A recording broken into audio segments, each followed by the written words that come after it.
Hey everyone, it's Darren Lapomi, Professor and Chair of the Department of Chemical and Sustainability Engineering at the University of Rochester in beautiful Rochester, New York. Here's another short excerpt from my upcoming book. I would guess that many viewers would be surprised to learn that PhD students earn a salary at all. Some of this salary is covered by university funds in the semesters that the graduate student teaches. However, most of it comes from government research grants. In either case, it's a small sum. I remember being delighted to find out on a field trip to a chemistry lab at the University of Rochester in 1999 that the graduate students we met earned $17,000. 6 years later, as a first-year graduate student at Harvard, I made $25,000.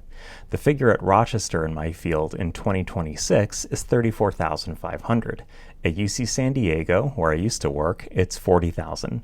At Stanford, where I did my postdoc, which is an outlier by a mile, the PhD student stipend is $56,000.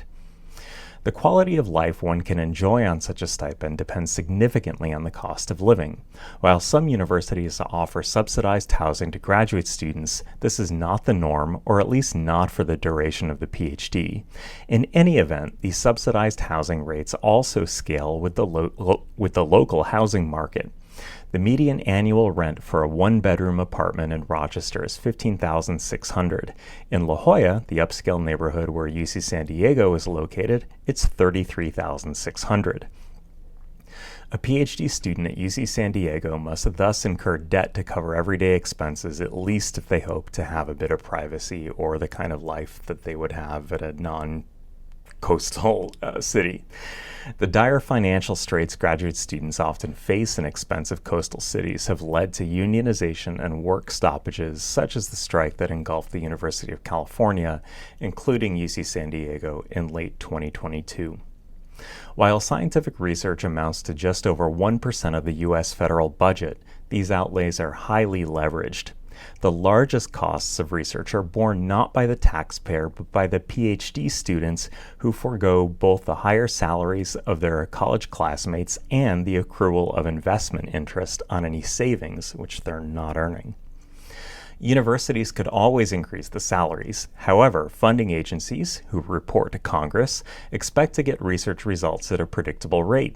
For example, if the NIH, National Institutes of Health, is used to awarding a grant at a rate of $100,000 per year, it expects to see results as satisfying as they have been in years past. If the cost of paying a graduate student suddenly doubles, then half as much research will get done, and half as many PhD graduates will be available to create value in the economy. So why do college seniors clamor to get into PhD programs despite the low pay and the significant risk that they will not finish?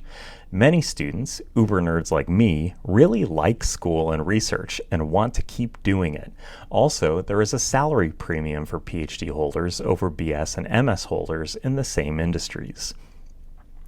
This seeming advantage evaporates, however, when one considers that those higher earnings come much later in life. A net present value calculation reveals that PhD holders in biology barely break even by retirement age, while PhD holders in chemical engineering may not. Nevertheless, non-financial benefits, especially for those entering the professoriate, are significant. Jobs for PhD-level scientists and engineers come with more professional agency and often managerial roles. Moreover, the social status of being called doctor or professor is significant, and the high social status leads to lower levels of stress over a lifetime. If a person finds that they truly love the intellectual freedom and creative outlet of research, the PhD is the way to go. One fact, also not generally known to outsiders, is that PhD students in STEM pay no tuition. It is not that PhD education accrues no costs. In fact, they are significant. The buildings, lab facilities, administrators, coursework, and their advisors' time are all expensive. Depending on the university, these costs of education are either absorbed by the campus budget or more commonly charged to federal grants. Though a university is a nonprofit, it is still a business and must pay for its people and its things. To do so, it sells degrees, produces research, and makes various investments. Some also provide medical services and entertainment, such as sports. The university sees the PhD student as part student, part worker, an engine for both scholarly reputation and financial opportunity. Along with the students themselves, the university attracts research dollars and generates cachet, a kind of brand equity, for anyone associated with it. To accrue prestige, it needs to curate the highest performing student researchers and postdoctoral scholars as possible. If you're one of these students, it's a risk assessment. Depending on what advisor you're assigned to, you, as in you the student, may have some level of control over your education, or your experience may differ wildly from that experienced by a classmate. Which is to say, each PhD experience can be vastly different, and that makes these programs particularly hard to quantify. Nurturing, present, and emotionally supportive advisors, the kind who see their students through ups and downs and who offer creative support, provide alternative experiences to what I had at Harvard, which is not to say I would give up my experience of having studied under George Whitesides, the famous chemist at Harvard. I learned things from him and his group, selecting problems, scientific communication, research strategy, and personal independence better than I could have in most other places. With a strong dose of luck, I ended up flourishing, but many don't. I was about to post that video and realized that it kind of ended on a downer, and I didn't really intend it to. There are many reasons why one does a PhD, and as I mentioned in the excerpt, you want the professional prestige and to be called doctor and stuff, but it's really deeper than that. It's because you love research and you can't imagine doing anything else. You want to create knowledge, and you're absolutely okay with maybe breaking even from a financial standpoint when you come time to retirement age, if you ever retire in the conventional sense. And a lot of people who have PhDs always, continue to do something with their minds and to create knowledge and engage. And one of the reasons, I'm like, why is it that there's so much naysaying on LinkedIn and Blue Sky about the PhD life, and how there's so much self-flagellation about this was a bad decision and everything? I think one of the reasons is that as a PhD in STEM, you are always in juxtaposition with other types of individuals who are really financially successful. So if you work in STEM and biopharma, people in the sales and marketing department might make a lot more money than you do. They might drive a nicer car than you do. If you're at a university and you see people, boards of trustees and those folks who are primarily like undergraduate alumni, and they made a lot of money and they're really successful. Like, we always seem to be put in juxtaposition of these like uber successful folks. And I think that's one of the reasons why PhDs complain as much as we do.